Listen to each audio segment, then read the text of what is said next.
Les gens qui sont riches, en fait, réfléchissent solution. Et les gens qui sont pauvres, en fait, réfléchissent excuses. Voilà, excuses et lamentations. Bonjour à toutes et à tous et bienvenue sur votre chaîne SFC Finance. Je suis heureuse de vous retrouver et aujourd'hui nous allons continuer, entamer en fait sur la série, d'accord, sur le mindset qu'il faut avoir lorsqu'on aspire en fait à atteindre un certain niveau de prospérité, c'est-à-dire à devenir millionnaire, milliardaire. Amen. Et dans la précédente vidéo que nous avons introduite en fait sur ce thème-là, je vous expliquais en fait que pour en fait devenir en fait millionnaire ou milliardaire, ça signifie automatiquement que tu dois en fait devenir une autre personne. Tu dois en fait avoir une certaine mentalité. Tu dois avoir en fait une certaine manière de réfléchir, de voir les choses en fait, parce que on ne gère pas en fait des millions ou des milliards de la même manière que on gère en fait des milliers. Vous voyez, voilà, des centaines d'euros, de CFA, de dollars, comme vous voulez. D'accord? C'est pas du tout la même chose, en fait. Et c'est très important. Et dans la précédente vidéo, nous avons vu ensemble 10 caractéristiques, d'accord? 10 caractéristiques de la mentalité de pauvre, en fait. Et je crois, par la grâce de Dieu, que tu as été béni en par cette vidéo-là. Et si tu ne l'as pas encore suivie, je t'encourage vivement à aller la suivre avant de revenir sur cette vidéo-là, parce que les deux sont associés, en fait. Donc, voilà. Donc, je te remets le lien, en fait, dans la barre de description, en commentaire, comme ça, tu pourras écouter. Alors, aujourd'hui, on va entamer la deuxième partie qui est la mentalité de riche. On va voir ensemble aujourd'hui comment les riches réfléchissent, comment un riche réfléchit et comment est-ce qu'une personne que tu peux croiser, qui aujourd'hui peut ne pas être, c'est-à-dire n'a pas encore la manifestation, en fait, de la richesse, c'est-à-dire peut-être que voilà, dans son compte bancaire, c'est pas forcément trop ça pour l'instant, mais quand tu écoutes la personne ou quand tu parles à la personne, tu es capable de savoir que cette femme ou cet homme-là va devenir quelqu'un de très riche et de très puissant financièrement. En fait, il y a des signes en fait qui ne mentent pas. Et la loi de l'attraction fonctionne. La loi de l'attraction fonctionne. Je vous ai dit dans la précédente vidéo que euh, si tu réfléchis, il y a une certaine manière de réfléchir. Je disais dans la précédente vidéo que la Bible nous dit en fait que nous sommes la somme en fait de nos pensées. C'est-à-dire que tes pensées dominantes vont te conduire en fait vers une catégorie en fait de personnes, une catégorie de situations. Donc si tu as la mentalité en fait de riche, forcément et que tes pensées dominantes réfléchissent comme telles, tu vas être conduit en fait à croiser des opportunités et tu vas attirer en fait la richesse. Mais si à l'intérieur de toi, au fond de toi, tu as la mentalité de pauvre, on en a parlé des caractéristiques, crois-moi que peu importe le nombre de prières et de jeûnes que tu vas faire, tu vas rester toujours pauvre en fait. Donc on a vu les caractéristiques du pauvre, de la mentalité de pauvre, et je ne vais pas revenir là-dessus, donc je t'invite simplement à regarder la vidéo. Aujourd'hui, on va parler de la mentalité de riche, comment les riches réfléchissent. Ou comment une personne qui aspire en fait à la richesse doit réfléchir. Amen.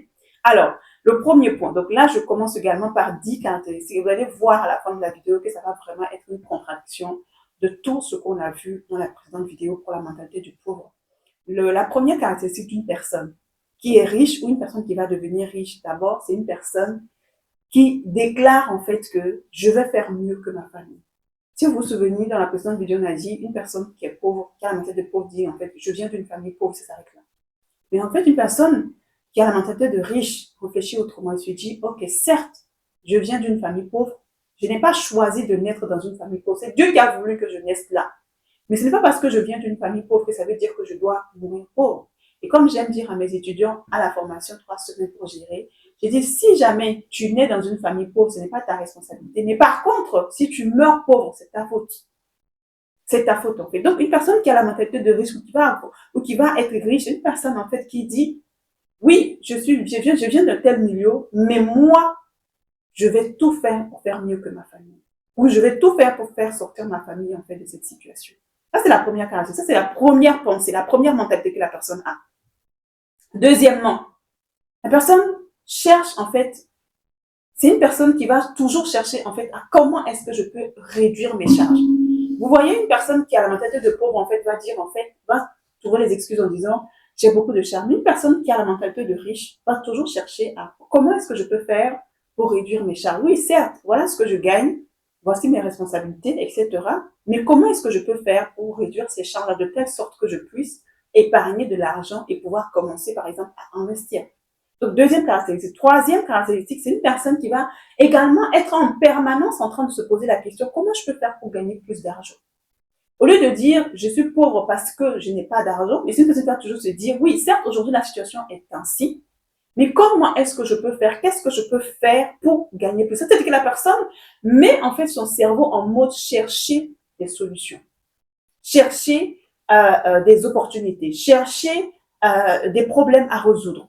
Parce que quand tu cherches en fait comment tu peux gagner plus d'argent, forcément tu vas commencer à réfléchir à quel problème je peux résoudre dans le monde. Il y a quoi le problème autour de moi auquel moi je peux répondre en fait. Vous voyez? Donc quatrièmement, c'est une personne qui observe en fait et qui apprend en fait auprès des riches.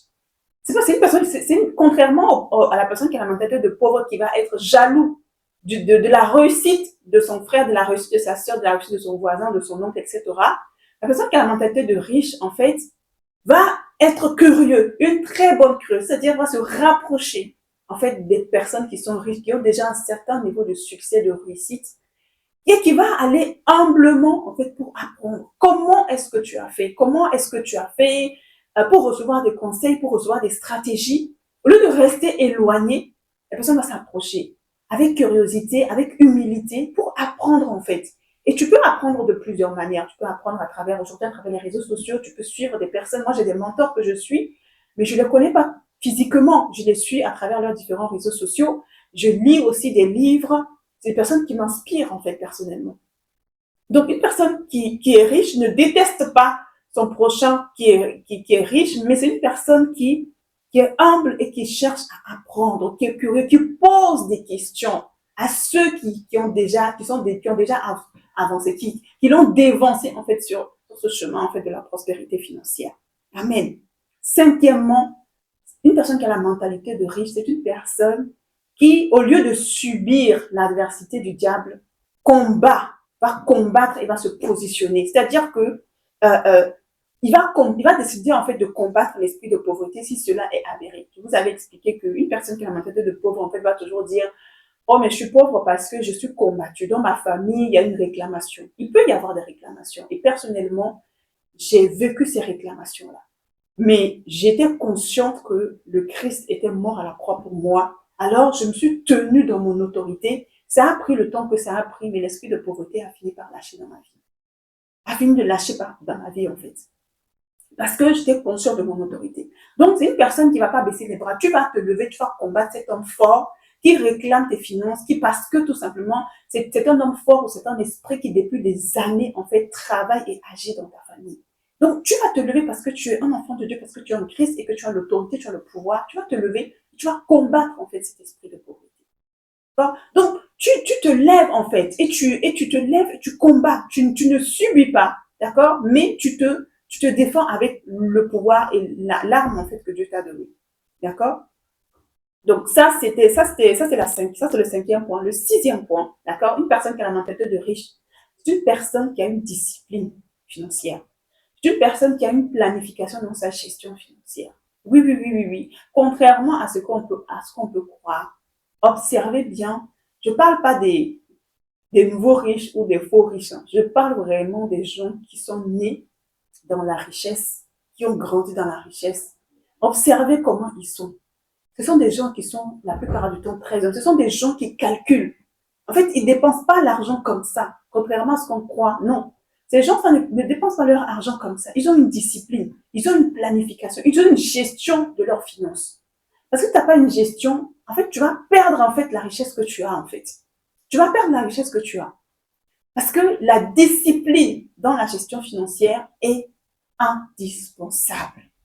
Et comme je disais, si tu regardes cette vidéo et que tu sens que c'est compliqué, tu n'arrives pas à te discipliner dans ta gestion financière, rejoins-nous à la prochaine session de la formation sur la gestion des finances qui va commencer en début janvier prochain, d'accord? Tu peux déjà t'inscrire, les liens d'inscription, les inscriptions sont déjà ouvertes, tu peux déjà t'inscrire, où vraiment je te prends par la main pour t'aider à avoir une gestion financière, à avoir une planification, comment planifier, comment gérer tes finances, vraiment travaille également ton mindset en profondeur, tu sors de là complètement renouvelé, transformé dans ton système de pensée. Donc voilà, donc rejoins-nous, d'accord, pour mettre en place cette discipline-là, cette planification dans tes finances, parce que c'est ça qui va te propulser en fait dans ta liberté financière, d'accord. Donc ça, c'était le 6e point, voilà, la 6e caractéristique, d'accord. La 7e caractéristique d'une personne qui a la mentalité de riche, c'est une personne qui a une vision à long terme. D'une personne qui a une réflexion à long terme, d'accord? Et c'est une personne qui épargne. Parce que, en fait, l'épargne, en fait, est automatiquement reliée, en fait, à la vision. Quand tu as une réflexion à long terme et que tu te dis, OK, dans 5 ans, j'aimerais être, par exemple, propriétaire de 2, 3, 4 biens. Tu sais automatiquement que dans ton présent, je ne vais pas vivre, en fait, comme, tu peux te permettre, en fait, de vivre n'importe comment. Ça veut dire que tu dois accepter qu'il faut que j'arrive en fait à épargner, d'accord, pour pouvoir en fait, parce que c'est l'épargne qui va te permettre en fait d'investir. C'est l'épargne qui va te permettre en fait d'investir. Donc c'est très très très important en fait. C'est une personne qui a une réflexion. C'est une personne qui a déjà écrit sa vision, qui sait dans 2 ans, dans 5 ans, dans 10 ans, quel niveau de revenu financier j'aimerais avoir. Où est-ce que je me vois financièrement? C'est une personne qui a une réflexion. Et quand tu as une réflexion à long terme, comme j'aime le dire, tu ne peux pas vivre dans le présent comme si, voilà, comme si de rien n'était. D'accord? Donc ça c'était la septième point. Le huitième point, d'accord, je parlais en fait de la vision, d'accord, la vision financière. Donc c'est une personne qui écrit une vision financière, la vision financière à 5 ans, à 10 ans, à 15 ans, à 20 ans, etc. D'accord? Et la dernière caractéristique que je veux partager avec toi, qui est très très important, une personne qui a la mentalité de risque, c'est une personne qui investit dans des actifs et non dans des passifs. On a vu ce que c'est que des passifs lors de la vidéo précédente, d'accord? Les passifs, c'est tout ce qui ne prend pas de la valeur. Et alors que une personne qui est riche, qui a la mentalité de risque, c'est une personne qui va investir plus dans des actifs, c'est-à-dire des choses qui vont prendre de la valeur, dans l'immobilier, dans le commerce, dans le business, dans les affaires, en tout cas quelque chose qui va prendre de la valeur avec le temps, au lieu des choses comme chaussures, sacs, montres, etc., des choses qui ne vont pas prendre en fait de la valeur. Donc, les actions, les obligations, etc. En fait, donc, en fait, voilà un peu 9 à peu près, 9 caractéristiques en fait que je voulais partager avec vous vraiment sur vraiment cette voilà comment les gens qui sont riches en fait réfléchissent. Les gens qui sont riches en fait réfléchissent solutions et les gens qui sont pauvres en fait réfléchissent excuses, voilà, excuses et lamentations. Voilà, c'est en fait c'est un peu le résumé en fait de ces 2 vidéos que j'ai envie de vous dire. Une personne qui a la mentalité de pauvre, c'est une personne qui trouve toujours des excuses. Donc si tu es une personne qui trouvait tout le temps des excuses à ta situation, ça veut dire que tu as la mentalité de pauvre. Mais si tu es une personne qui est plutôt en mode solution, chercher des solutions, tu es une personne qui a la mentalité de riche. Je prie que tu ne sois pas de ceux-là qui ont la mentalité de pauvre. Et si c'était le cas, reste connecté. La prochaine vidéo, je vais aborder comment on fait pour passer de la mentalité de pauvre à la mentalité de riche. Oui, il y a un process, il y a un processus, il y a des choses que tu peux faire. C'est ce que moi-même j'ai appliqué à ma propre vie pour quitter la mentalité de pauvre et pour commencer à me bâtir en patrimoine, pour commencer à me bâtir un minimum de liberté financière. Donc voilà. Donc j'espère que, en tout cas, si cette vidéo t'a béni, je t'encourage à me dire en commentaire, vraiment, parmi ces 9 caractéristiques que je t'ai partagées sur la mentalité du riche, quelles sont celles, par exemple, que tu décides de développer. Voilà, tu sais que tu ne les as pas aujourd'hui, mais tu décides de les développer. J'ai hâte de vous lire. Vraiment, laissez-moi des commentaires. J'ai hâte de vous lire. Et surtout, abonne-toi, d'accord? Commente, like, active la cloche et partage cette vidéo à une personne que tu as envie de bénir, d'accord? Et moi, je te dis à la semaine prochaine pour la 3e et la dernière série sur cette thématique-là qui va être, on va apprendre comment passer de la mentalité de pauvre à la mentalité de riche par la grâce de Dieu. Donc voilà, je te dis à très très bientôt. Que Dieu te bénisse.